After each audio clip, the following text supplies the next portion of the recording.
students, in this class I am going to discuss universal law of gravitation. Universal law of gravitation.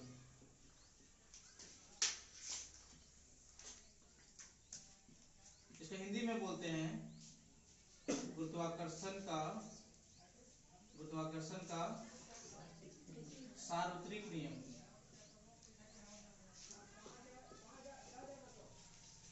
ठीक है, सबसे पहले हम लोग इसका प्रूफ को करेंगे, उसके बाद इसको माना कि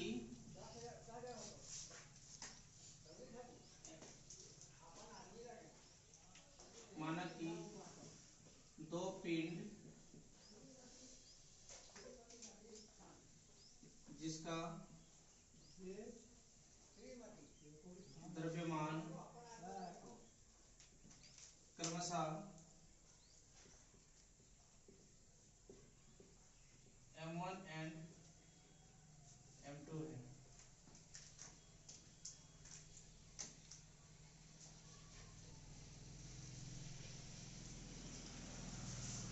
जिसके बीच की दूरी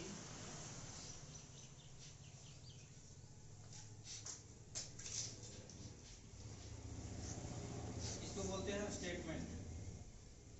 इसको क्या बोलेंगे? स्टेटमेंट। ये जो लिख रहे हो ये हो गया स्टेटमेंट, कथन। ठीक है, तो माना कि दो पिंड जिसका द्रव्यमान क्रमशः m1 और m2 है, जिसके बीच की दूरी d है, एवं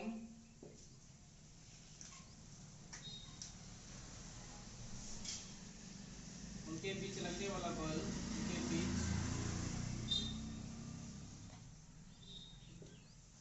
लगने वाला गुरुत्वाकर्षण बल F है, तब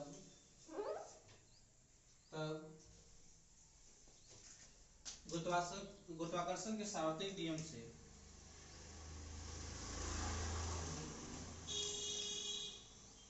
गुरुत्वाकर्षण के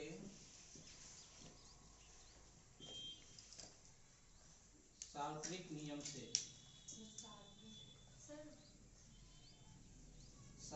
नियम से क्या होता है?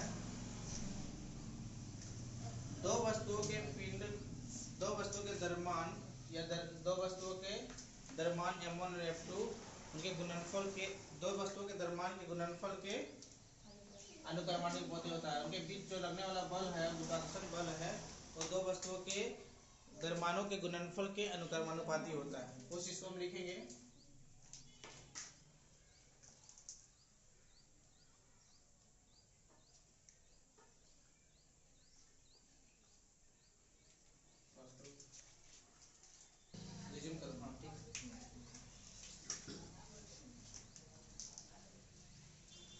लिखोगे दोनों पिंडों के बीच,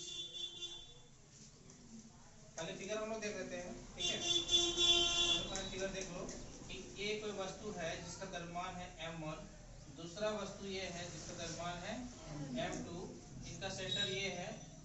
ठीक है, ये सेंटर है, और सेंटर के बीच की दूरी जो है, दोनों का सेंटर के बीच की दूरी जो है वो d है। ठीक है, आज दोनों के बीच में जो फोर्स लगेगा इसके लाइन के डायरेक्शन में लगेगा, line joining the line, direction in the joining of joining line. ठीक है, तो इसके डायरेक्शन में ये फोर्स लगेगा, गुरुत्वाकर्षण बल। ठीक है, तो हम लिखेंगे कि दोनों पिंडों के बीच की दूरी या दोनों पिंडों के बीच का गुरुत्वाकर्षण बल, बीच का गुरुत्वाकर्षण बल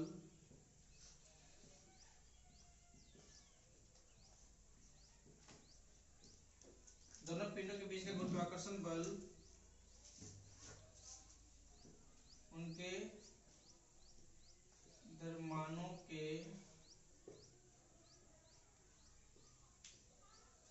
गुणनफल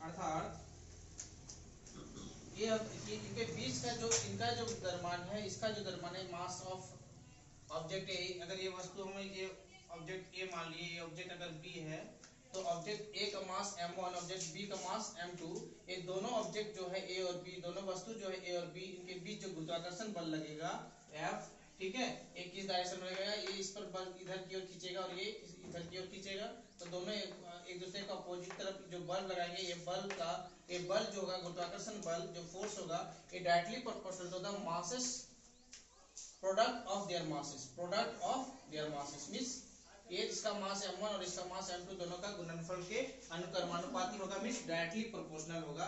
दैट मींस हम लिख सकते हैं F is directly proportional to m1 and m2, ठीक है, F is directly proportional to m1 and m2 एवं उनके बीच की दूरी के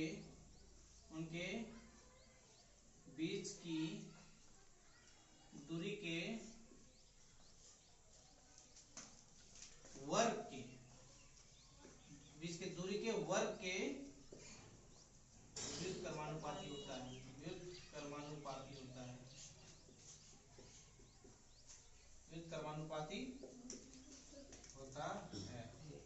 इसको इक्वेशन नंबर 1 मान लेंगे। और सेकंड जो लिखे हैं इसको फिर हम इक्वेशन में तब्दील करेंगे, तो इक्वेशन में क्या हो जाएगा, ये F is inversely proportional to 1/d²। क्या लिखे हम लोग, उनके बीच की दूरी के वर्ग के व्युत्क्रमानुपाती होता है। इसका मतलब है the distance, square of distance between them. F is that inversely proportional to square of distance between them. दोनों के बीच का जो दूरी है उसका वर्ग करना, मतलब स्क्वायर करना। वर्ग मतलब क्या होता है, स्क्वायर। तो इसका d का जो स्क्वायर होगा वो इस फोर्स को क्या करेगा, व्युत्क्रम करेगा, मतलब इनवर्सली प्रोपोर्शनल रहेगा। अगर डिस्टेंस जब कोई चीज इनवर्सली प्रोपोर्शनल रहता है, जैसे मान लेते हैं हम लोग F इक्वल्स टू 2/3 किए हैं, तो इनवर्सली प्रोपोर्शनल क्या बताया है कि ऊपर वाला जो होता है डायरेक्टली प्रोपोर्शनल होता है, जो और डिनोमिनेटर में जो रहता है वो इनवर्सली प्रोपोर्शनल होता है। तो इनवर्सली प्रोपोर्शनल अगर सिर्फ रहा, ऊपर वाला नहीं रहा, तो वहां 1 लेंगे। उसी प्रकार सिमिलरली तो यहाँ पर क्या होगा कि ये डिनोमिनेटर का वैल्यू बढ़ाते जाएंगे, जैसे जैसे डिनोमिनेटर का वैल्यू बढ़ाएंगे वो फोर्स क्या होगा, डिक्रीज करेगा। फोर्स क्या होगा, डिक्रीज करेगा।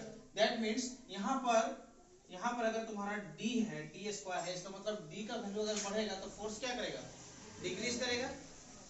d का वैल्यू मतलब दोनों के बीच का दूरी, यहाँ देखो, मेरे को मत देखो, फेस में नहीं, यहाँ बोर्ड में देखो।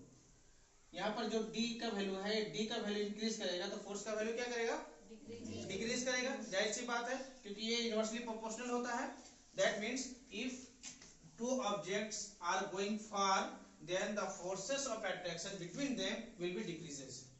होगा कि नहीं, will be decrease, ठीक है। सिमिलरली इसी चीज को हम लोग सेकंड में लिख दिए ये, और अब लिखेंगे combining both two. shall I erase these two or write down? Okay, write down